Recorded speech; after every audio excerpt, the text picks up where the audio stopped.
cambió la manera en la que yo veía la salud pública y cómo hay muchas cosas que podemos hacer desde esta perspectiva de salud global que es un poco distinta a la de salud pública que estamos acostumbrados y que creo que además está mucho más adecuada a nuestra realidad que la perspectiva que generalmente hemos visto. Ya vamos a ver un poquito a qué me refiero con esto. Entonces, pues como contarles un poquito de dónde fue el sitio al que yo fui, por qué esto, o qué fue lo que condicionó la manera en la que, o esa experiencia que yo viví. Entonces, pues aquí a la izquierda vemos una imagen del grupo con el que yo me gradué.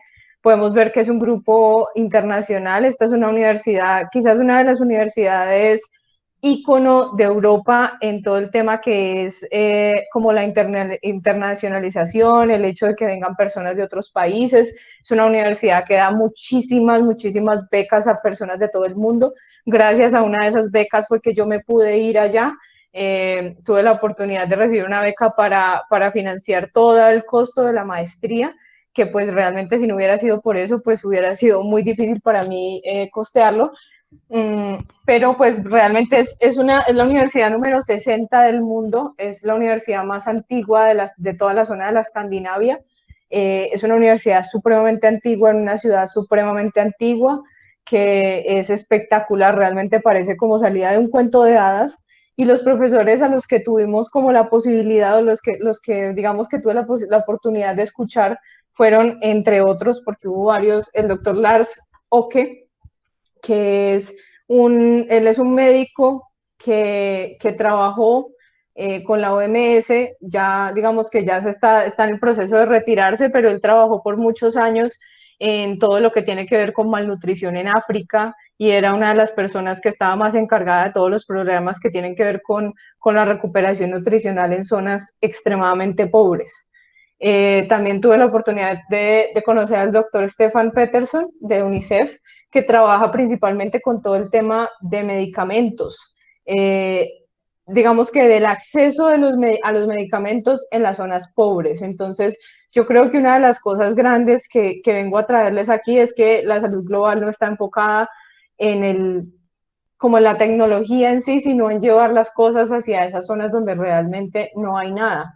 Ya vamos a hablar un poquito de eso y el doctor Estefan es una de las personas que más trabajó con este tema. Y el doctor Hans Rosling, que bueno, realmente se considera el padre de la epidemiología moderna, se murió hace 2 años, tuve la oportunidad de verlo unas cuantas veces en la Universidad de Karolinska, que es una universidad que queda en Estocolmo, a media hora de Uppsala. Y realmente fue una persona que cambió la perspectiva global sobre hacia dónde íbamos. Fue una persona que realmente mostró que el curso de la humanidad iba muy distinto a lo que todos los humanos estábamos percibiendo y gracias a muchas de las cosas que él dijo es que hoy estamos con la perspectiva que yo vengo a mostrarles. Entonces realmente para mí es un gusto y digamos que es muy importante ponerles estos 3 referentes porque creo que son personas que tienen mucho que ver con lo que vamos a hablar hoy. La Universidad de Uppsala tiene el Uppsala Monitoring Center, que es el Centro Mundial de Monitoreo de Medicamentos y que fue la razón por la cual yo terminé allá, porque yo venía, pues como dijo la profe, venía a trabajar con el grupo de investigación en farmacología y siempre había tenido mucho interés hacia el tema pues de todo este tema de acceso a medicamentos, de vigilancia a medicamentos. Y bueno, tuve la oportunidad de hacer algunos cursos directamente con el Uppsala Monitoring Center. Les muestro todo esto porque me parece súper chévere, por ejemplo, para los estudiantes que vean que cuando uno tiene este tipo de sueños, cuando uno se pone este tipo de metas, es muy posible y uno puede lograr muchas cosas. Es muy bonito traer esto a nuestro contexto. Entonces, quería mostrarles este Gapminder antes de que empecemos. Ay, ¿cómo será que quita uno de este? Porque Gapminder fue lo que fundó Hans Rosling como una página y esta página pues se las dejo como un recurso donde ustedes pueden ver una infinidad de estadísticas de lo que a ustedes se les ocurra, por ejemplo, esta es expectativa de vida versus ingresos, y si uno le da clic, pues él básicamente le da la posibilidad de realizar diferentes gráficos de lo que sea, y aquí aparece cada uno de los países, y uno puede, digamos, meterse a cada país y darle clic, y hacer un seguimiento en el tiempo. Entonces, si ustedes le dan clic acá, miren que él les va mostrando a nivel mundial cómo ha evolucionado. Bueno, aquí tenemos seleccionado India, pero lo podemos deseleccionar y les va mostrando a uno cómo hubo una evolución del número de bebés por mujer y de la expectativa de vida desde 1800 y pico hasta el día de hoy. Entonces, esta es una herramienta que quiero traerles, quiero mostrarles. Nosotros ya no podemos seguir mirando solamente a Colombia, creo que estamos en un momento trascendental. Me encanta tener la oportunidad de dar esta charla el día de hoy, porque creo que ahora más que nunca estamos entendiendo que estamos en un momento de globalización y que no podemos seguir viéndonos como con esta estructura chiquitica de que vivimos en Colombia o vivimos en Pereira o donde sea que ustedes estén conectados.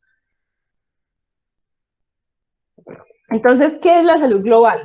¿O cuál es la diferencia de la salud global con lo que hemos hablado de salud pública? Entonces, la definición de salud global, pues obviamente es extensa, es global, es bastante externa, pero aquí les traigo como una idea principal y es problemas de salud en los cuales los determinantes eluden, socavan o son ajenos a las fronteras territoriales de los estados. Entonces, básicamente, digamos que aquí tenemos dos perspectivas.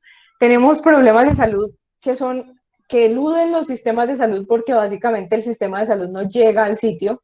Este es el caso de cualquier o muchas poblaciones vulnerables que no tienen acceso a los servicios ni de salud ni de nada. Entonces, digamos que una de las cosas en salud global es que la salud global llega hasta donde la salud pública no llega, porque hay muchos sitios en los cuales nuestro sistema de salud realmente no está cobijando y además hay muchos problemas respecto a la accesibilidad, que ya ahorita un poquito vamos a profundizar en esa parte.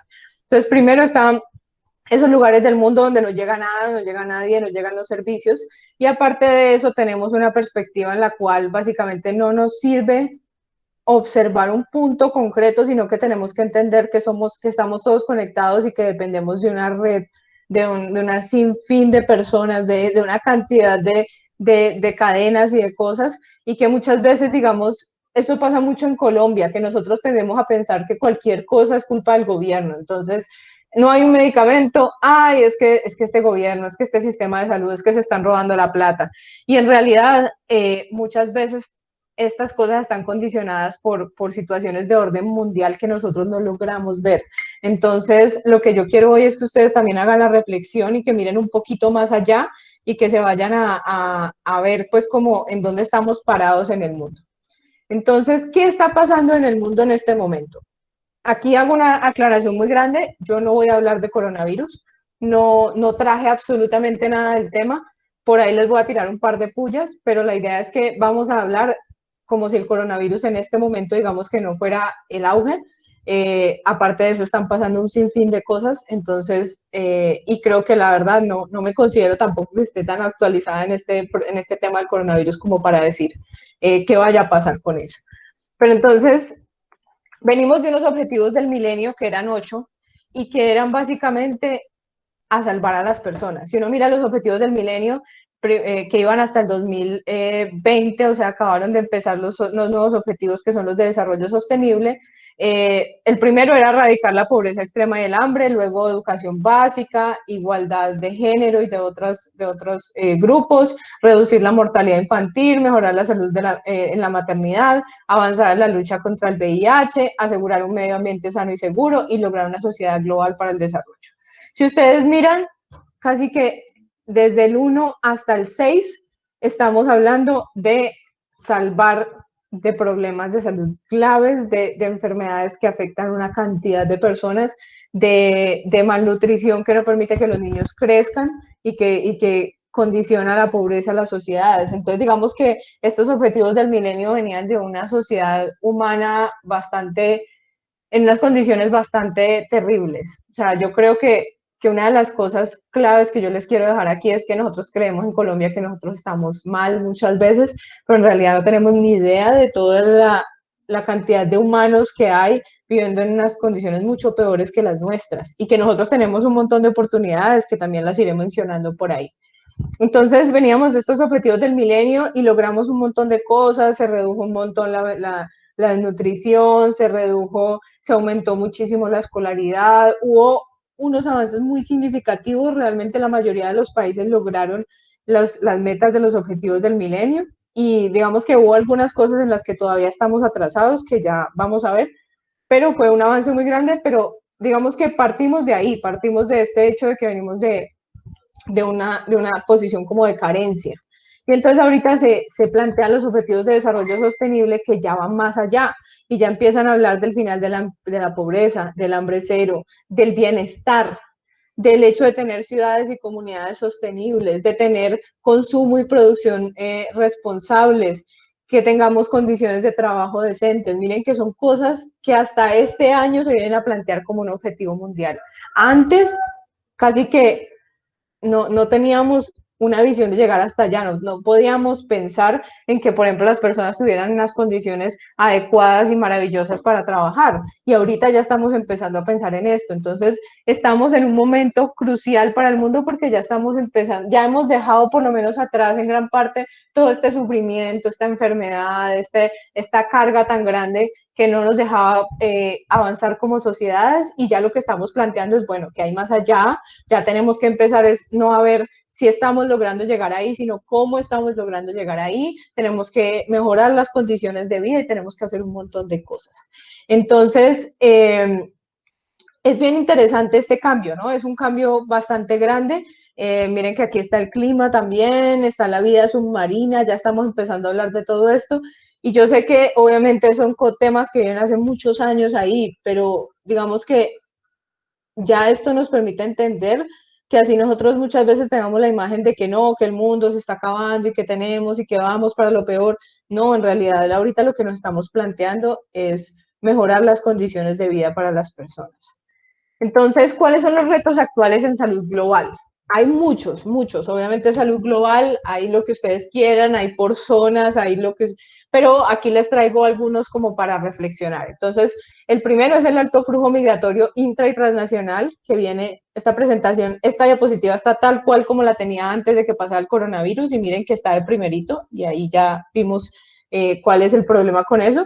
La internacionalización cultural, ya las culturas no son culturas, sino que son una unión de un montón de culturas y de una transferencia de un montón de ideas y de cosas que tienen sus consecuencias. La resistencia antibiótica, el envejecimiento de la población, el cambio climático, por supuesto, los estilos de vida y ambientes poco saludables, y todo esto nos está llevando a unos cambios en los patrones de ocurrencia de la enfermedad. Entonces, una cosa bien importante que quiero dejarles es que todo lo que nosotros habíamos conocido de qué era la enfermedad, de cómo eran los sistemas de salud, de cómo tenían que los sistemas responder a las personas, eso ya está mandado a recoger, porque ya nuestras perspectivas son totalmente distintas de lo que está pasando.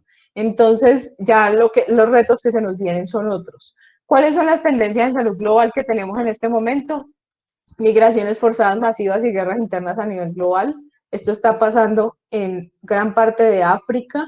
Hay unas guerras muy fuertes en Asia, hay unas guerras terribles y muchas veces nosotros ni siquiera nos damos cuenta, ¿no? La crisis de opioides, que es un tema que viene explotando sobre todo en Estados Unidos, pero que bueno, no solamente son los opioides, son todas las drogas que vienen en un aumento exponencial en su consumo. Y los opioides, pues el caso de los opioides tiene como un agravante, y es que esta crisis está directamente causada por las farmacéuticas, y eso es claro, clarísimo. La reemergencia de enfermedades prevenibles con vacunas, la resistencia antibiótica, el aumento de VIH y tuberculosis en el mundo, y las enfermedades transmitidas por vectores. Como les digo, aquí voy a mencionar muchas cosas. Créanme que esta presentación era incluso mucho más larga de lo que es ahora. Yo traté de cortarla para esta ocasión, pero la idea es como dejarles algunas ideas. Entonces, ¿cuál es el contexto en el que estamos viviendo? Primero que todo, ¿cuál es nuestro estándar? Nosotros siempre estamos viendo series de Estados Unidos, siempre estamos viendo como esta imagen de las super ciudades, de Disney World, de los super tratamientos donde el paciente llega y le hacen todo y coopera y el paciente se toma los medicamentos y es maravilloso, y tenemos una imagen de que los pacientes, de que la unión entre el médico y el paciente es estilo Grey's Anatomy, ¿no? que llega el paciente súper limpio, con su hospital súper limpio, súper bonito, de última tecnología, y todo llega pues en un helicóptero, pues todo el cuento. Este es el estándar que nosotros nos hemos pintado. Sin embargo, yo quiero que ustedes se tomen un segundito antes de yo decirlo y reflexionen qué tanto realmente este estándar se cumple a nivel mundial, no aquí, a nivel mundial. Seguramente cuando vamos a ver, ni siquiera las mismas ciudades de Estados Unidos tienen esas mismas condiciones.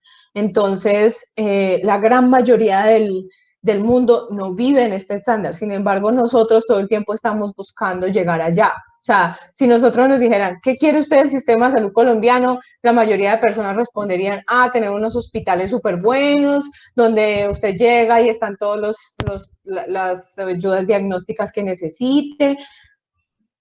Yo les digo con toda la sinceridad que eso no es desarrollo. Eso no es desarrollo, eso no está midiendo, eso no va a medir la efectividad de nuestros sistemas de salud. Nuestros sistemas van mucho más allá y tienen unas necesidades muy diferentes. Entonces, ¿cuál es la realidad del mundo? Tenemos 800 millones de personas que tienen hambre cada día.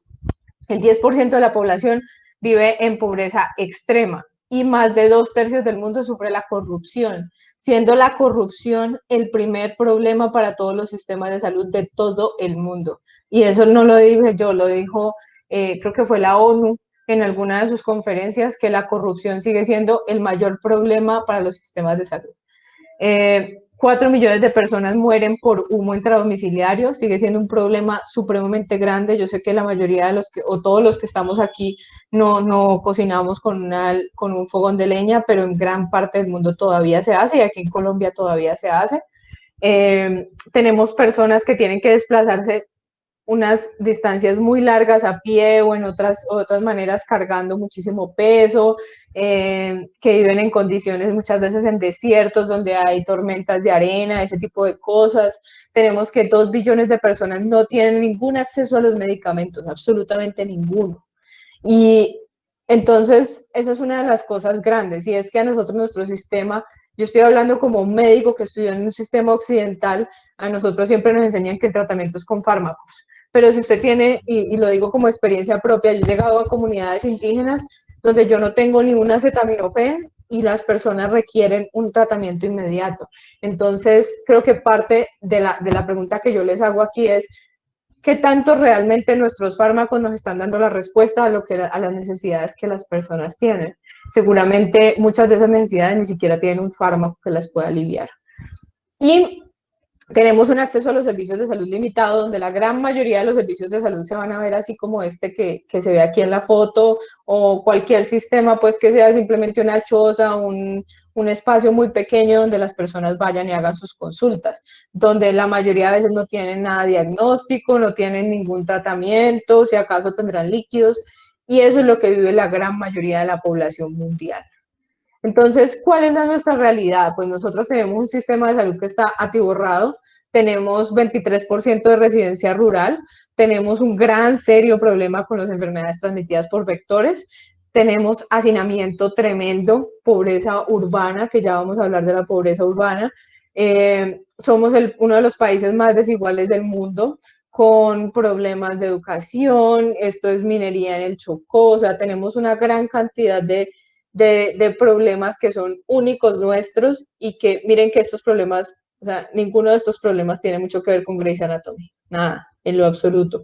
Entonces, y aparte de eso tenemos esto de acá que me encanta y es un sinfín y una variedad de frutas, verduras y toda clase de cosas que produce la tierra todo el año. Y ustedes no se imaginan lo que es eso, o sea, ustedes no alcanzan a imaginarse. Yo en Suecia hace un frío tremendo, hace muy en invierno no hay luz, no se puede cultivar absolutamente nada la gran mayoría del año y casi todo lo que se trae de otras partes del mundo, entonces uno termina comiendo tomates de Chile y imagínense uno tener que llevarse un tomate desde Chile hasta Suecia, cómo va a llegar ese tomate, cuáles van a ser las propiedades que va a tener, qué le tienen que echar para que aguante ese viaje. Entonces nosotros aquí casi que podemos salir y coger las frutas de los árboles y esa es una ventaja increíble que tiene Colombia y que nosotros todavía no hemos sabido aprovechar, todavía no hemos sabido entender toda esta riqueza que tenemos en ese sentido. Entonces, es bien importante mirar en dónde estamos parados en el mundo, ¿cierto? Colombia es un país de ingresos medianos altos. Si miramos aquí, los más bajos serían los de bajos, bajos medios, medios, altos y altos altos. Colombia estaría como justo antes de llegar a los altos ingresos. Alguna vez di esta charla a un grupo que estaba estudiando gerencia en sistemas de salud y uno de ellos muy enojado me dijo, ay, pero es que mire, es que el Banco Mundial hizo eso porque eso nos convenía, bla, bla, bla, que la desigualdad. Y yo le decía, sí, usted tiene toda la razón, yo sé que Colombia no es un país rico, pero digamos que también nosotros, lo mismo, con qué nos estamos midiendo y cuál es la definición de riqueza. Nosotros creemos que la riqueza es pues un país así como Suecia o como Estados Unidos con las calles limpias y todas estas cosas. Eso no es. Y que hay muchas cosas que nosotros damos por sentado. Entonces yo le contaba a esa persona que cuando yo estaba en Suecia, un día en el edificio donde yo vivía conocí una chica que era de Tanzania, sí, de Tanzania, iba a Suecia a hacer una rotación ella estaba estudiando medicina y ella me contaba que ella estudiaba en el hospital más grande del país, en toda la capital, como si fuera Bogotá, en el único hospital que tenía muchos de los servicios en todo el país y me decía que ellos muchas veces pasaban hasta 3 meses sin luz. Entonces, imagínense, o sea, nosotros todos los días, nosotros ni siquiera pensamos en si tenemos luz o no tenemos luz en nuestra casa. Entonces, imagínense el efecto tan grande que eso puede tener en el tratamiento. Ellos no tenían ningún respirador para los niños, los bebés nacían y los ponían juntos en las cunas y si los bebés se morían, y si sobrevivían, se sobrevivían. O sea, era una supervivencia básica, era darwiniano el asunto. Entonces hay muchas personas, y les estoy hablando de esto cuando yo hice la maestría, no hace 20 años, no, ahorita hace poco tiempo.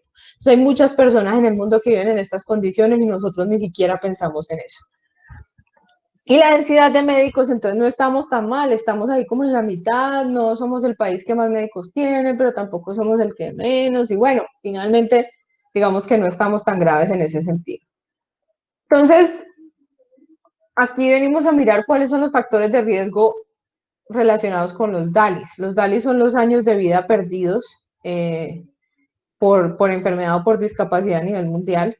Y esta gráfica es muy compleja, pero me gusta mucho porque muestra, si nosotros miramos cuáles son los DALIs que aparecen aquí, aparece presión arterial alta, tabaco, humo en la casa, dieta baja en frutas y uso de alcohol, supongamos, estas serían las primeras 5. Miren los riesgos tan sencillos, o sea, aquí no hay nada raro, son cosas relacionadas con el ambiente, con la dieta, con el uso de alcohol, que es algo opcional. Entonces, y si ya nos vamos más para abajo, entonces tenemos obesidad, aquí tenemos la nutrición infantil, pero miren que tenemos dieta, dieta, dieta, dieta, dieta. Entonces, y miren dónde está el uso de drogas, está muy abajo.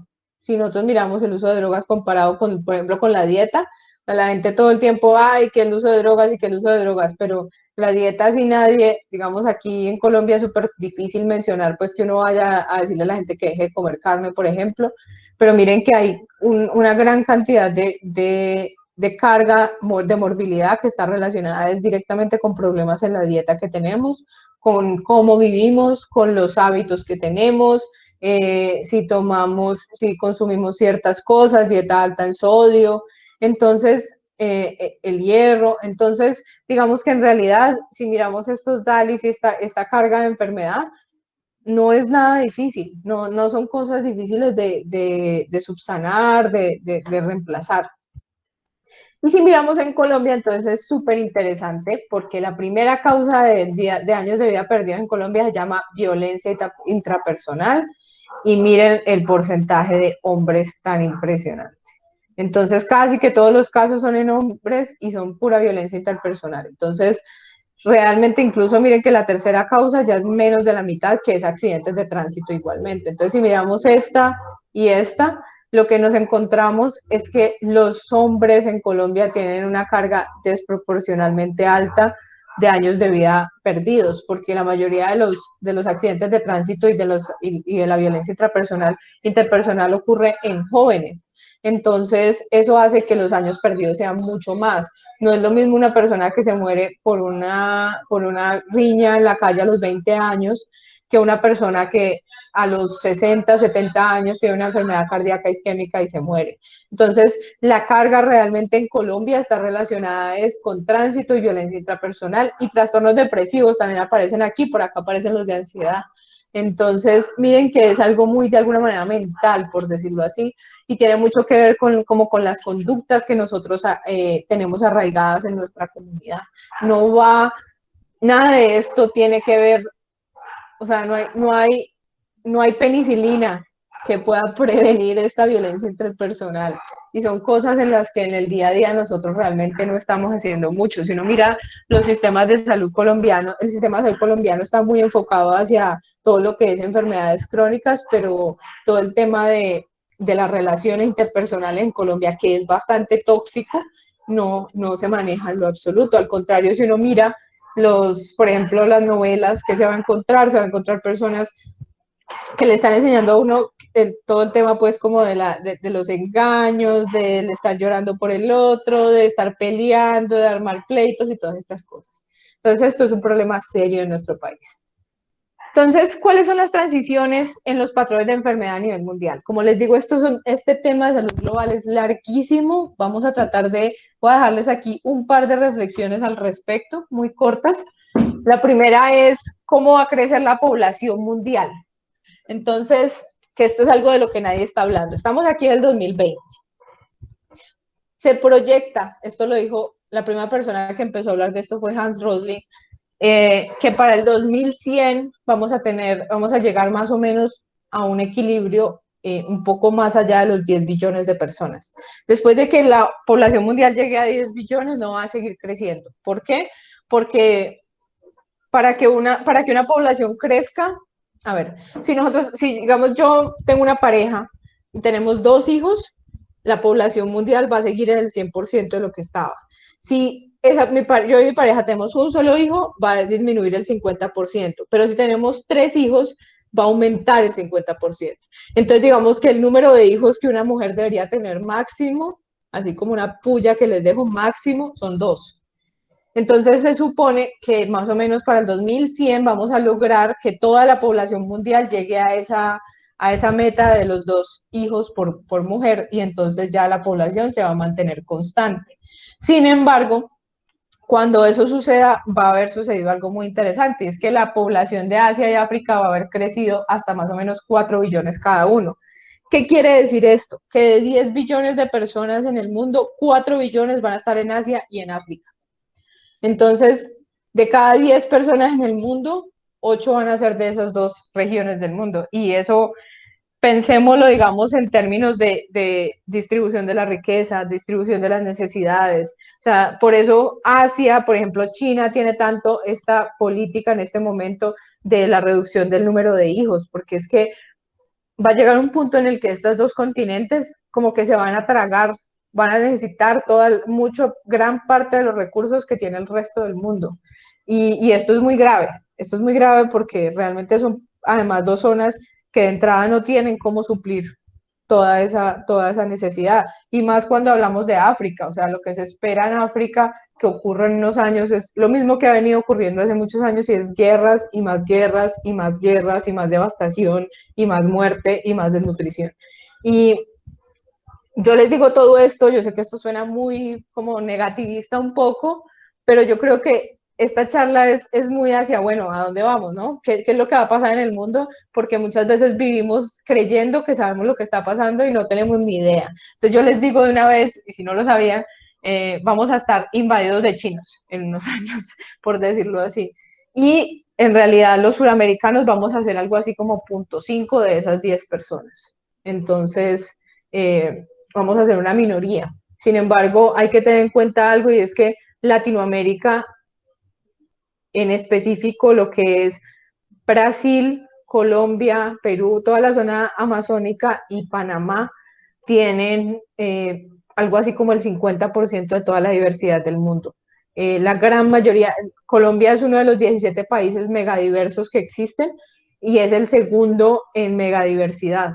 Lo que quiere, esos países megadiversos son los que tienen el 70% de la diversidad del mundo. O sea, en 17 países de los ciento y pico que existen o 200 que existen, en esos 17 países está el 70% de la riqueza natural. Y uno de esos países del 70% es Colombia.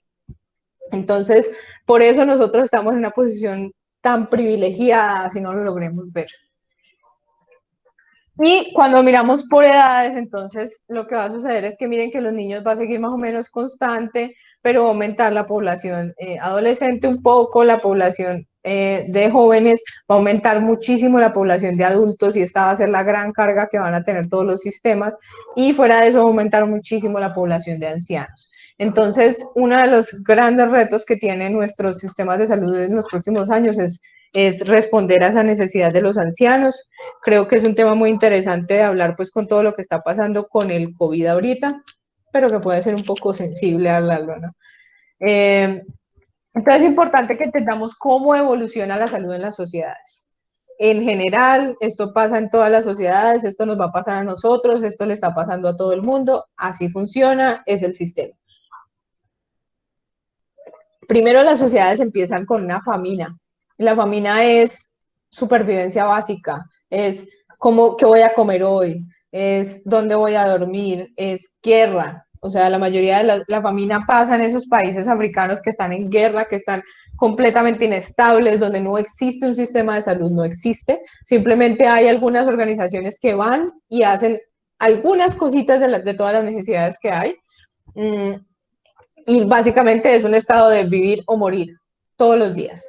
Luego empezamos a mejorar la cosa y empieza esta etapa de las enfermedades infectocontagiosas y la desnutrición, donde ya hay un sistema de salud que puede dar un poquito de respuesta que está más orientada hacia estas enfermedades infectocontagiosas. Entonces son países que tienen unos sistemas de salud muy precarios, donde básicamente muchas veces el tratamiento que hay es antibióticos y medicamentos para la malaria, por ejemplo.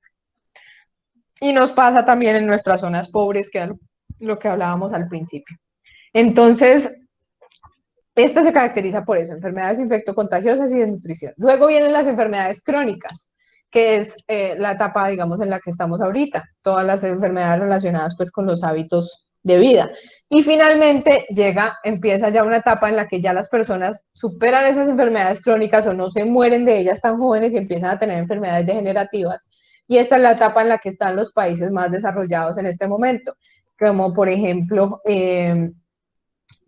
Suecia, donde yo estaba. Entonces, contarles un poco de eso. Nosotros, allá en ese país hay tantos ancianos y hay tanto abandono social que los ancianos todos los días el sistema de salud les lleva los medicamentos, los va, los baña, los viste, les lleva la comida y los ancianos que están postrados en cama, literalmente el sistema de salud los cuida 100%. No existe un familiar como aquí en Colombia que se vaya y se quede ahí con la persona, no.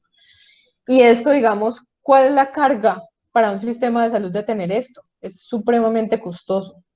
Entonces, eso hay que tenerlo en cuenta y ese es uno de los retos más grandes que vamos a tener. Entonces, los países desarrollados, digámoslo así, que esto es un término que no se debe utilizar, están en las enfermedades crónicas y las enfermedades degenerativas, y los países en desarrollo se quedan entre las infectocontagiosas y las crónicas, y llegan a algo que se llama doble carga de enfermedad. Pues la doble carga de enfermedad es básicamente eso. Tenemos una combinación entre infecciosas, malnutrición y enfermedades crónicas. Entonces, vemos, por ejemplo, en Colombia que alrededor del 50% de las casas en las que hay un niño desnutrido, la mamá es obesa. Un dato así que les dejo de algún estudio que leí hace poco. Entonces, tenemos esta combinación entre esta precariedad de la pobreza y muchas veces, digamos que una cosa con la pobreza es que los pobres tienden a adaptar los malos estilos de los ricos. Entonces pasa mucho que, por ejemplo, una familia de personas que viven en pobreza tienen dinero, se consiguieron, les pagaron y están muy contentos y ¿qué hacen? Se van y se compran una hamburguesa. Todos se van a comer hamburguesa. Y entonces ahí lo que hacemos es mezclar, ¿no? Mezclamos ese súper subdesarrollo con el desarrollo y lo que vamos a llevar es a una malnutrición, que no necesariamente es desnutrición, sino que puede ser que incluso esas personas sean obesas, pero sean pobres y tengan una carga de enfermedad muy alta relacionada con esa pobreza. Entonces, ¿cuál es el problema de estos sistemas, o sea, esta doble carga de enfermedad es muy típica, en especial en los países latinoamericanos, porque los latinoamericanos tenemos mucha influencia de Estados Unidos y nos encanta copiarlos, pero el problema es que esto lleva a una necesidad de programas para cubrir ambas cargas. Es mucho más fácil un sistema que está solo de infectados, un sistema que está solo de crónicos, que un sistema que tiene que combinar ambas cosas. Y fuera de eso, esto lleva a unos cambios en las estructuras familiares. Entonces, cuando los niños dejan de nutrirse, cuando ya la mamá empieza a salir de la casa, pero entonces eso también tiene otras repercusiones, ya el niño seguramente no tiene una nutrición tan adecuada porque su mamá no está ahí, entonces empiezan a tener enfermedades crónicas, ese tipo de cosas. ¿Y cómo es la doble carga de enfermedad en Colombia? Bueno, es bien interesante, ¿no? Tenemos una mezcla entre unas cosas súper típicas colombianas y unas cosas súper típicas de otros países que no deberíamos adquirir y que nos encantan. Entonces, la doble carga de enfermedad en Colombia es bien particular porque aquí, digamos que en general, y se los digo, yo voy a decir las cosas y tal cual las pienso, ustedes de pronto tienen otra opinión, no tengo problema en que lo digan al final, nosotros somos muy malos para, o sea, los colombianos siempre estamos diciendo que no podemos hacer dieta, que no podemos cambiar lo que comemos, que no podemos hacer ejercicio, que no podemos nada. O sea, nosotros tenemos tan arraigados todas nuestras costumbres que eso no nos permite salir más allá. Pero somos súper buenos para esto, para adquirir esa dieta americana, ¿no? Entonces, si miramos, estos son los riesgos modernos en el tiempo, lo que va a pasar en el mundo, van a aumentar, aumentar, aumentar. Y estos son los riesgos tradicionales, como eso que hablábamos de la falta de sanidad, la falta de acceso a educación y a diferentes servicios. Y todos estos están mejorando, ¿no? Van mejorando, mejorando y van disminuyendo en el tiempo, mientras que los riesgos modernos van hacia arriba. Entonces, esta es la ventana de oportunidad. La ventana de oportunidad está en que nosotros sepamos coger estos riesgos modernos y disminuirlos y terminar de controlarlos, porque estos tradicionales sí o sí se van a disminuir, ya es claro. Pero nuestro enfoque debería estar en, bueno, ¿qué estamos haciendo respecto a la actividad física? ¿Qué estamos haciendo respecto al tabaco? ¿Qué estamos haciendo respecto al consumo de drogas? Esa debería ser como nuestro enfoque en este momento. Hay otra cosa importante y es la disminución en la expectativa de vida. Esta generación que está en este momento es la primera generación que va a vivir menos que sus padres. Nosotros alcanzamos, digamos, a ser de las generaciones en las que la expectativa de vida iba subiendo, pero ya en este momento la expectativa de vida ha empezado a disminuir y tiene que ver pues con todo el tema pues de las enfermedades crónicas que hablábamos, tiene que ver con el suicidio y el uso de drogas en jóvenes. Está muy, muy condicionado como con todos estos hábitos que estamos adoptando los jóvenes hoy en día, que son muy nocivos y el hecho de que estamos menos expuestos a muchas cosas. Antes la gente, digamos que por trabajo, por ejemplo, las personas tenían que hacer mucha actividad física. Ahorita ya un joven fácilmente se la pasa toda su vida sentado en un colegio, después sale a una universidad a estar sentado en la universidad y sale a una oficina a estar sentado en la oficina. Entonces, cuando llega a los 30 años, su capacidad física ya no es la misma que era antes para una persona de 30 años. Entonces, si miramos, bueno, este es un gráfico bastante complejo, pero lo que quería mostrarles aquí es que estas enfermedades que están acá abajo van disminuyendo. Todas las enfermedades infecciosas, diarrea, parto pretérmino, tuberculosis, malnutrición, meningitis, y las que van para arriba son las crónicas, como la diabetes, el problema con los accidentes de tránsito, y esta parte de acá que me llama mucho la atención, y son todas estas enfermedades de dolores crónicos, cosas relacionadas, dolor de espalda, relacionadas con cómo vivimos. Hay dos aquí pues grandes que son importantes, el VIH va en aumento, pero impresionante, y es una de las enfermedades que tiene que ver con esto que hablábamos de los jóvenes, ¿no? Uno de los problemas más grandes es el tema de las enfermedades infectocontagiosas venéreas. En Suecia, más o menos el 80% de las personas tienen clamidia o gonorrea. Y esto se debe a que cuando ya las personas empiezan a acceder a los servicios anticonceptivos efectivos, lo que sucede es que dejan de utilizar métodos de barrera como el condón y entonces la sexualidad se vuelve tan abierta que empiezan todas estas enfermedades a pulular. Entonces, si bien digamos que es un avance el hecho de que ya tengamos todos estos sistemas de anticoncepción así súper disponibles, también trae sus consecuencias. Y el tema de la pobreza urbana. Entonces, la pobreza urbana es un tema larguísimo, pero básicamente el 50% de la población mundial vive en las ciudades y más o menos en el 2020 esto iba a subir, perdón, el 2050, aquí me equivoqué, va a subir al 70-80%.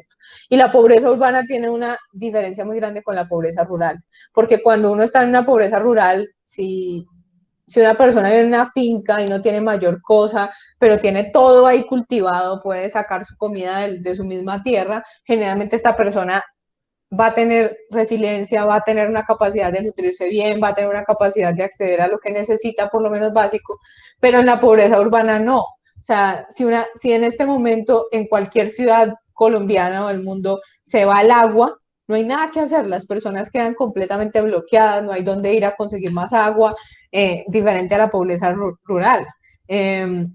Lo mismo con la luz, lo mismo con el hecho de que no pueden cultivar y que además esta pobreza urbana se relaciona con exposición a otras cosas diferentes a lo que es la pobreza rural. Entonces, la pobreza urbana tiene que ver con guerras, tiene que ver con un montón de cosas que en las zonas rurales no ocurren.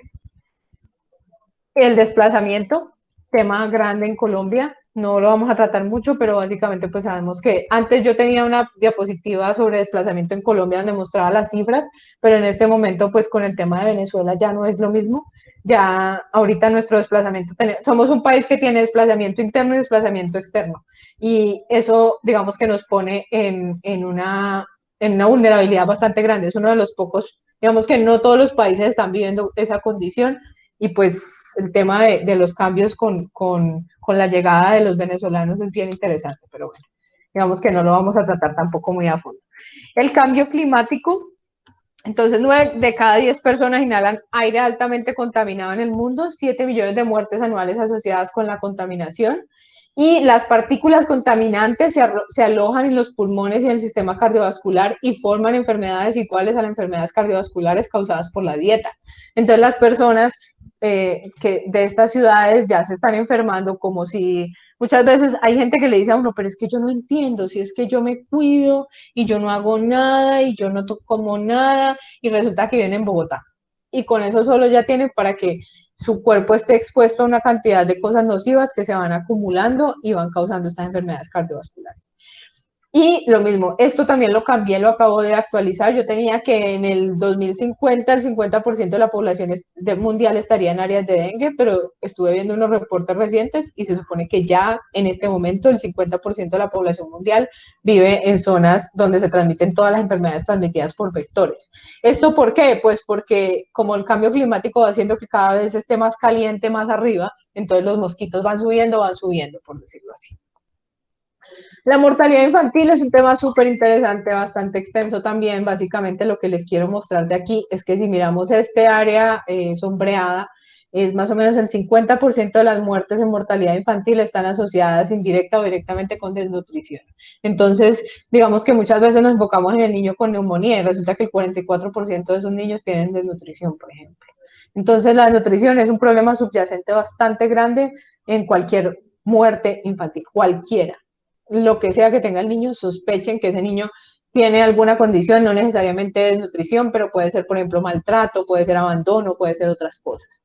Y que, digamos, en nuestro avance de la humanidad, de lo que veríamos de los objetivos del desarrollo del milenio y los de desarrollo sostenible,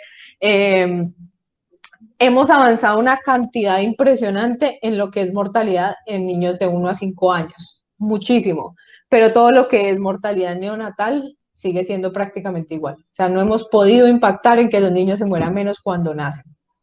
Y ese es uno de los mensajes grandes que les traigo. Entonces, este gráfico precisamente lo habla el doctor Stefan Peterson y es que más del 80% de las cosas, de las enfermedades en general en el mundo, en humanos, en niños, en adultos, en lo que sea, se tratan es en la casa y lo tratan las mamás. La mamá es el primer médico de cualquier persona, o sí mismo, o su pareja. Entonces, no sirve, o sea, nuestros sistemas de salud difícilmente están llegando aquí al 5%. Y este dispensario, que es la droguería que trata el 15%, es gravísimo, porque literalmente tratan más las farmacias sin conocimiento, muchas veces las personas dispensando medicamentos que no son, que nosotros mismos como médicos en los hospitales. Entonces, digamos que esto es la parte que nosotros no estamos impactando con la salud, ¿cierto? Esto realmente, el hospital, realmente estamos haciendo muy poco, muy poco. Cuando una persona llega a nuestro servicio de salud, tienen que haber pasado una cantidad de cosas. Solamente piensen ustedes cuánto se necesita para que ustedes decidan ir al médico. Y se van a dar cuenta la gran cantidad de bloqueos que hay y la gran cantidad de momentos en los cuales las personas no acceden a los servicios de salud. Esto, simplemente para mirarlo, uno de los problemas más grandes que hay ahorita tiene que ver con la atención médica. Entonces, antes hablábamos de la atención médica como salvadora y ahora estamos hablando de la atención médica como dañina en muchos casos, como una causante muy importante de muertes. Se habla de que más o menos 1/3 de las muertes en Estados Unidos tienen que ver con la atención en salud. Indirecta o directamente, ya sea, digamos, aquí vemos eventos adversos y si miramos, pues hay unos increíbles, por ejemplo, procedimientos innecesarios 37.000.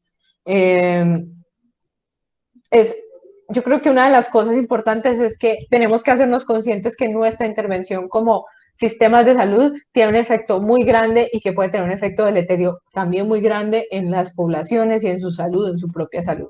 Y que ahorita cada día estamos dando más medicamentos, cada día estamos dando más tratamientos y todo esto lo que nos está llevando es a más posibilidades también de enfermedad, ¿no? Estamos en la era de los fármacos, y cada día los tratamientos son más específicos, más eficaces, más accesibles, cada día están más, pero esto es un problema también porque el aumento de la expectativa de vida está haciendo que ahorita ya tengamos que utilizar medicamentos en los ancianos cada vez más frágiles, más ancianos, y esto, digamos que hablamos mucho pues del riesgo de los medicamentos en ancianos, casi todos los medicamentos, casi que ningún medicamento uno debería darlo tranquilamente en un anciano. Y ya muchas veces con el grupo de fármaco hemos visto pacientes tomando medicamentos 20, 30 diferentes compuestos al mismo tiempo. Tenemos pues la crisis de los painkillers, no solamente de los opioides, sino de que ahorita ya todo se soluciona con un medicamento. Y yo he escuchado aquí en Colombia, yo no veo televisión, pero he escuchado propagandas en Colombia diciendo, ¿para qué va a hacer ejercicio? Mejor tómese un ibuprofeno. Entonces, esto es una crisis muy seria y la diferencia entre la oferta y la demanda. Entonces, hay dos cosas. Una, que los medicamentos, digamos, por ejemplo, los antibióticos son baratos, pero los otros medicamentos son mucho más caros. Entonces, hay medicamentos que definitivamente por precios internacionales no, es muy difícil para nosotros acceder. Que ahí hablaba, ahí es lo que yo les decía, de que a veces nos quejamos del sistema de salud, pero no tiene que ver con el sistema de salud en sí. Y también está pasando mucho que está habiendo escasez de medicamentos como por ejemplo la penicilina benzatínica en diferentes partes del mundo y que tiene que ver mucho con las farmacéuticas y cómo a las farmacéuticas no les interesa producir medicamentos baratos, medicamentos para el acceso de todo el mundo, no les interesa producir antibióticos de amplio espectro, ese tipo de cosas que son baratos. O sea, a ellos no les interesa nada de eso, entonces ha sido una guerra, digamos, entre los sistemas de salud y las farmacéuticas para que ellos continúen ese suministro de esos medicamentos. Y esto puede ser muy grave. Ahorita estamos terminando un estudio con el doctor Andrés Gaviria y con algunos estudiantes sobre la amiodarona y encontramos que hubo unos meses en el 2019, como unos 6 meses, donde no hubo casi nada de dispensación de amiodarona porque hubo una escasez a nivel nacional y la amiodarona es un medicamento que trata una arritmia, entonces un paciente que se queda sin amiodarona puede ser algo muy grave. Entonces, este es uno de los temas más grandes que vamos a empezar a ver cada vez más y más en el futuro. La resistencia antibiótica, pues es un tema muy amplio también, pero básicamente este gráfico me encanta porque si ustedes lo miran, se da uno cuenta que básicamente los antibióticos, estamos expuestos a antibióticos continuamente y ni siquiera lo sabemos. Los antibióticos provienen de muchas fuentes y nosotros podemos adquirirlo de diversas fuentes también, incluso cuando nos metemos al agua, al mar.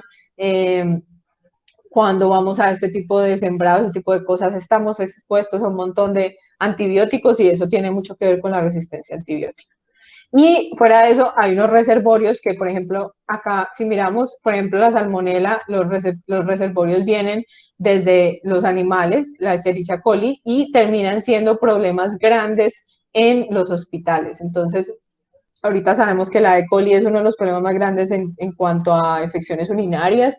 Hay muchos que son súper resistentes, lo mismo Clostridium difficile y Staphylococcus aureus, pero miren que son organismos que también infectan a los animales y que vienen desde ahí hasta nosotros en una cadena muy larga. Entonces, en realidad, digamos que esa resistencia antibiótica no es culpa de un paciente o no es culpa de un médico, sino que es, como les decía, parte de todo este sistema en el que vivimos. ¿Qué podemos hacer para la resistencia antibiótica aquí en Colombia? Primero, promover el consumo de productos locales. ¿Por qué? Porque cuando un producto tiene que viajar mucho, tiene que rociarle muchas cosas. Entonces, lo mejor que podemos hacer es consumir cosas que sean de nuestra misma ciudad, que sean cosas producidas acá mismo, que la compremos en la tienda al lado, que sepamos que lo trajeron de la finca allá cerca. Esa es la mejor manera. Luchar contra la automedicación no responsable y la prescripción de externos. Obviamente la automedicación es una necesidad, pero hay que promoverla de la manera adecuada. Practicar mejor cuidado médico, garantizando que las personas realmente obtengan lo que necesitan y aumentar la conciencia de alfabetización en salud, que bueno, eso es un trabajo muy, muy largo. Esta es una foto de una revista de Nat Geo que alguna vez vi donde hablaban de cómo se dispensaban los medicamentos en diferentes ciudades del mundo y este es un repartidor de medicamentos de Haití.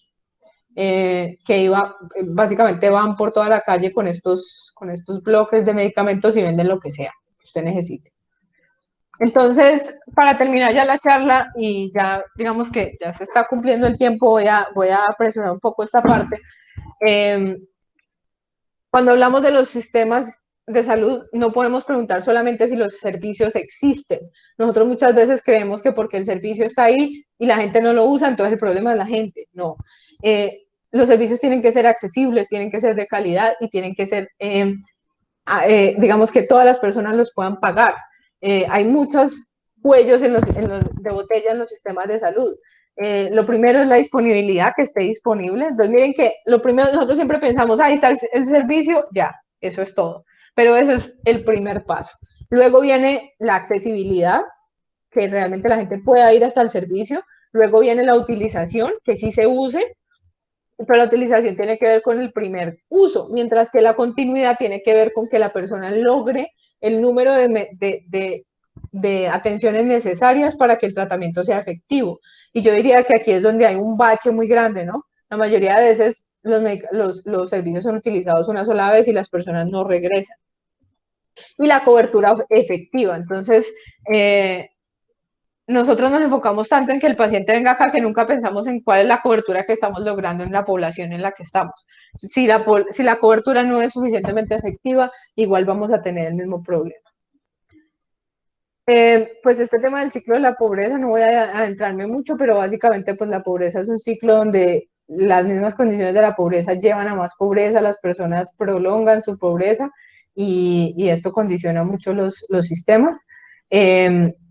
Aquí pues decirles algo que no les dije en el tema de cambios en los patrones de enfermedad. Por ejemplo, en el caso de las mujeres, antes las mujeres requerían servicios básicamente reproductivos porque toda su vida estaba centrada alrededor de su reproducción y la mayoría tenían hijos y las complicaciones y de lo que se morían las mujeres era de los problemas durante el parto y durante el embarazo. Pero ahora ya primero las mujeres ya pasan esa etapa, llegan a la menopausia, entonces ya hay una necesidad de servicios relacionados con menopausia que antes no existía.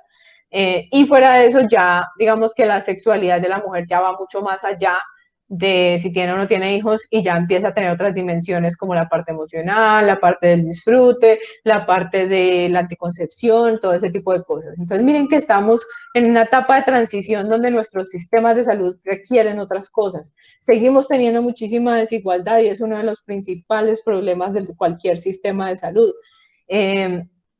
Aquí están, digamos que no la voy a revisar mucho, pero básicamente hay como unos canales de entrega de servicios y la idea es que nosotros podemos, de acuerdo al servicio, coger estos canales y cambiar el canal. ¿Qué quiere decir esto? Si yo estoy dando un servicio clínico, por ejemplo, una consulta, y eso no me está dando la cobertura efectiva, yo puedo pasarlo a un servicio preventivo y mirar a ver si con ese cambio a un servicio que cubra un poco más de personas, aumente la cobertura y asimismo lo puedo poner como un servicio más externo. Entonces, una de las cosas que más se usan en salud global es lo que se llama transferencia de tareas, donde yo pongo una tarea que está en uno de estos servicios y lo cambio a otro. Entonces, o lo cambio dentro del mismo servicio. Entonces, digamos, teníamos un servicio clínico que lo hacía el médico y entonces decimos, no, pero es que esto no lo, un médico no nos da para que lo hagan los médicos. Entonces, cogemos y entrenamos una enfermera, un auxiliar de enfermería para que haga el mismo servicio. Esto tampoco lo va a revisar. Entonces, ¿cuáles son las oportunidades en salud global? Primero, el futuro ya se encuentra aquí, solo está distribuido desigualmente. Esta fue una frase que escuché alguna vez también en una charla de la OPS y me parece supremamente interesante. O sea, realmente nosotros no nos alcanzamos a dar cuenta que ya todo está inventado, absolutamente todo existe, absolutamente todo es posible llevarlo a nosotros.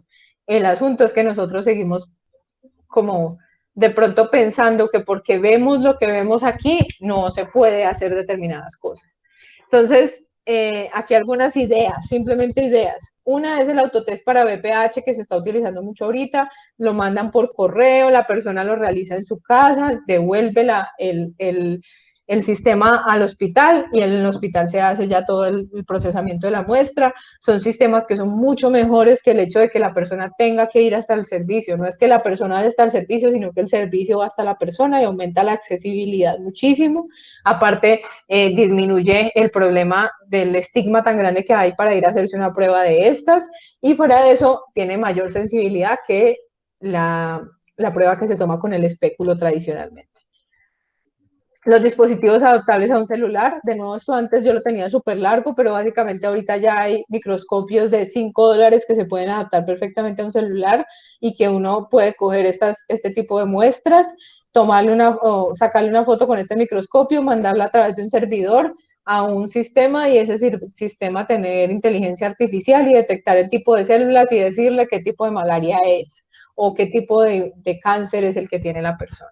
O, por ejemplo, tenemos estos servicios donde ya la persona puede registrar, por ejemplo, en este caso es para registrar microalbuminuria, me parece, en diabéticos, y la persona simplemente lo registra en tu celular y se puede hacer un seguimiento el médico puede hacer un seguimiento sin ni siquiera tener que ver al paciente. Aquí tenemos un ejemplo de transferencia de tareas, telemedicina para el acceso de aborto seguro en Hawái. Entonces, Hawái pues tiene un montón de islas y es muy difícil que las personas vayan de una isla a otra para obtener un aborto, sobre todo pues porque se nota, ¿no? Si la persona, que todo el mundo, en estos sitios así tan pequeños, todo el mundo conoce a todo el mundo y todo el mundo sabe para dónde va y por qué va, ¿no? Entonces, lo que hicieron fue que empezaron a hacer consulta médica vía webcam y todo lo hacían a través de webcam, miraban si la mujer era apta para un aborto y si era apta le mandaban todo por correo, recibía su correo, hacía su procedimiento, le hacían seguimiento por webcam y resolvía su aborto sin tener que tocar nunca el sistema de salud. Esto estamos hablándolo, miren que esto es un artículo del 2018, no estamos hablando en la era del COVID, esto ya existe y se puede implementar muy bien si nosotros sabemos utilizarlo. Esta transferencia de tareas es la más bonita que yo haya visto, de verdad me encanta esta experiencia, me parece hermosa, se la recomiendo mucho, esto lo vi en una charla de TED Talk, que nunca volví a encontrarla, y eso le pasa a uno, nos pasa a todos, pero básicamente es una historia de un psiquiatra que se le murió un paciente que se suicidó y no fue a su consulta antes de suicidarse porque no tenía el dinero. Entonces él empezó a decir, bueno, pero ¿yo qué hago? Yo no puedo llamar a mis pacientes antes pues a decirles si tienen dinero para ir a mi consulta o cómo hago yo ni siquiera me di cuenta, no, nada, ¿qué hago? Y empezó a pensar y dijo, bueno, definitivamente yo no puedo estar en todas partes, soy un médico, imagínense en Uganda, un psiquiatra en Uganda, para muchísimas personas tenemos que hacer algo más. Y lo que hizo fue que empezó a entrenar a los ancianos para dar consulta psicológica. Y todos los ancianos de la comunidad empezaron a involucrarse en este proyecto y además fue algo muy bonito porque empoderó a alguien que ya no estaba, digamos, en la capacidad de trabajar. Los ancianos generalmente dentro de las comunidades se tienden a la depresión, ese tipo de cosas relacionado con el hecho de que no son, digamos, que útiles para la sociedad o eso sienten. Y, y entonces él cogió a estos ancianos que estaban desocupados, los puso, digamos, que a trabajar, les enseñó herramientas de apoyo emocional y gracias a eso ahorita los ancianos en esa parte son capaces de dar todo el apoyo cuando cualquier persona requiere soporte emocional. Entonces, miren que es una experiencia muy bonita, muy sencilla, un costo mínimo en un contexto muy complejo y sin embargo se pueden hacer cosas muy grandes. Los mosquitos estériles es una de las técnicas que están utilizando ahorita, así como para contarles así como algo muy de vanguardia. Ahorita lo que están haciendo es que los crean mosquitos que son estériles en laboratorio y después los sueltan en las áreas donde hay malaria y estas enfermedades transmitidas por vectores. Y como las mosquitas se aparean con estos mosquitos, no se reproducen y la población de mosquitos tiende a disminuir en el tiempo.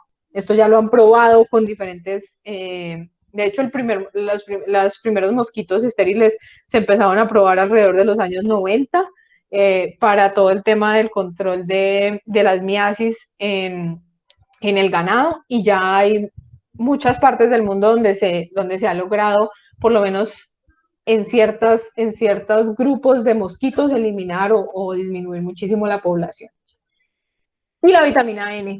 Yo no podía dejar esta charla sin darles pues como un empullazo a que definitivamente tenemos que conectarnos más con la naturaleza. Esto es uno de los problemas más grandes emergentes en nuestra sociedad, que estamos cada día más desconectados de ella y que bueno, la naturaleza es el antioxidante más grande que existe. No voy a profundizar mucho en esto, pero sí los invito pues a que sigan mis redes y mis páginas de OSAD y de todo esto con lo que yo hablo de este tema.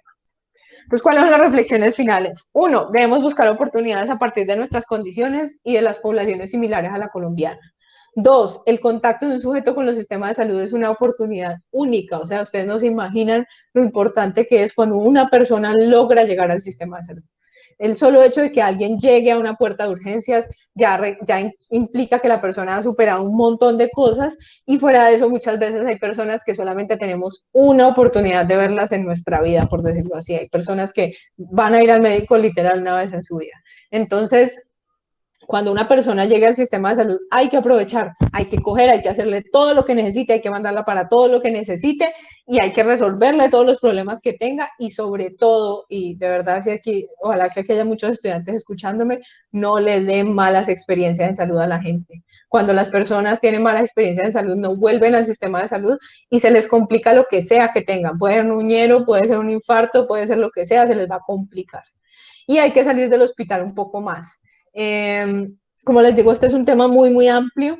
Yo quiero dejarles pues esta reflexión. Confía en aquellos más cercanos al problema para desarrollar una solución. Contrata localmente, vive localmente, involucra localmente.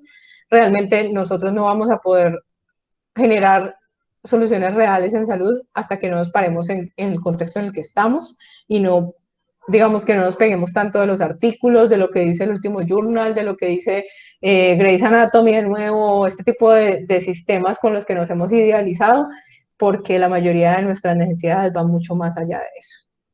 Esto es todo lo que tenía para contarles el día de hoy. Espero que les haya gustado, espero que haya sido de su agrado. Como les digo, es un tema muy amplio. Cuando quieran, pues lo podemos discutir más ampliamente o cualquiera de estos temas se puede profundizar un poquito, pero bueno, es un resumen. Muchas gracias. Muy bien, doctora, muchísimas gracias por su intervención. A mí personalmente me gustó mucho. No sé si alguien tiene alguna pregunta, observación, comentario.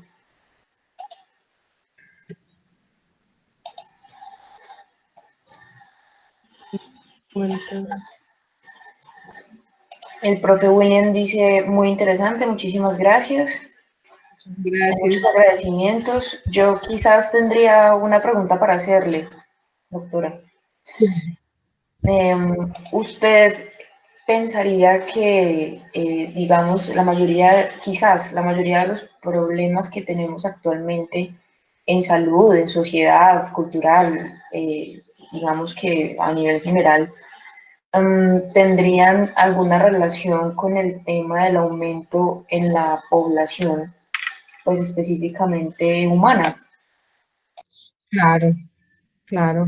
Ese es uno de los retos más grandes que tenemos ahorita, ¿no? Por algo también les traje todo este tema de cuál va a ser la población mundial en unos años. Definitivamente uno de los retos es mantener las cadenas y ahorita lo estamos viendo mucho, ¿no? Mantener las cadenas de suministro para las personas, mantener la calidad del alimento. Creo que es uno de los temas más importantes de los que vamos a hablar en unos años porque puede que ahorita cada día tengamos mejores sistemas de cultivo y todo esto, pero en unos años lo que va a suceder es que todos nuestros alimentos van a tener muy pocos nutrientes, ¿no? Entonces, bueno, es un tema muy extenso, pero definitivamente sí tiene mucho que ver. Claro que sí. De pronto ahí yo podría complementar por la parte agroindustrial de mi formación, y es que está sobrediagnosticado que realmente el hambre no se trata de un problema de producción, sino que es un problema de distribución propiamente dicho. O sea, si nosotros tuviésemos la capacidad logística para llevar a todos los rincones del mundo, sí tenemos alimento para la población. Entonces, pues esa es una afirmación que quería compartir con ustedes. Veo que no hay más comentarios ni hay observaciones adicionales, entonces creo que podríamos dejar así Perdón, si este me espacio. permiten Claro, claro. si me permite una intervención. Bueno, mucho gusto. Yo soy Leonardo Quintero Suárez, médico forense, y quería pues decir varias cosas. Primero, felicitar a la doctora Paula eh, por el aprovechamiento de las oportunidades y por su trabajo personal. Y quería como dejar la reflexión en este sentido, eh, en que todo lo que nos está contando, doctora, pues también tiene que ver con nuestra percepción y nuestro lugar del médico en la sociedad, que es como una de las reflexiones más grandes que me quedan, de las muchas, pero de las más importantes que me quedan de su conferencia, es que tenemos que pensarnos en conjuntos como un actor importante en la sociedad, eh, porque tenemos que hacerle frente a muchas variables y factores muy importantes y como individuos posiblemente no vamos a poder impactar, como la producción de las casas farmacéuticas, las políticas en salud pública, el sistema, el relación del sistema general de salud con las comunidades, etcétera, etcétera. Si no tenemos un cambio en la concepción como estudiantes de todo el sector salud, como profesionales de todos los profesionales del sector salud y en las instituciones donde estemos, vernos como agremiación, con una responsabilidad social, pues no vamos a poder lograr las cosas tan importantes que usted nos está contando. Eso era. Muchas gracias. Muchas gracias, sí, totalmente. Yo creo que una de las cosas más grandes que yo entendí de esto, como cuando fui allá y todo eso, es que uno como médico le enseñan a ser muy intervencionista y no le enseñan a entender realmente al paciente, ¿no? En su contexto y a ver a las personas como algo, como mucho más allá que un paciente, ¿no? Como mucho más allá de una enfermedad y de un problema que yo tengo que resolver, sino que muchas veces los determinantes nosotros ni siquiera los podemos imaginar, ¿no? Entonces, como volvernos muy sensibles a eso, entender que incluso muchas veces el tratamiento que le vamos a dar a un paciente tiene que ir más, o sea, ni siquiera es el fármaco, a veces un paciente, y se los digo con mi consulta, digamos, de yoga y de masaje y esto, muchas veces las personas solamente quieren que lo que necesitan es que las escuchen, muchas veces hay una persona con un corazón roto, hay una persona con un sinfín de situaciones que nosotros no nos alcanzamos a imaginar y que nosotros también como, o sea, nosotros somos sanadores, no somos médicos, somos personas que tenemos que entrar a llenar a llenar todo eso, ¿cierto? A darle la respuesta completa a la persona y no solamente hacia la enfermedad. Entonces, bueno, muchas gracias, creo que con eso terminamos. Muchas gracias, Leonardo, por tu intervención y por participar.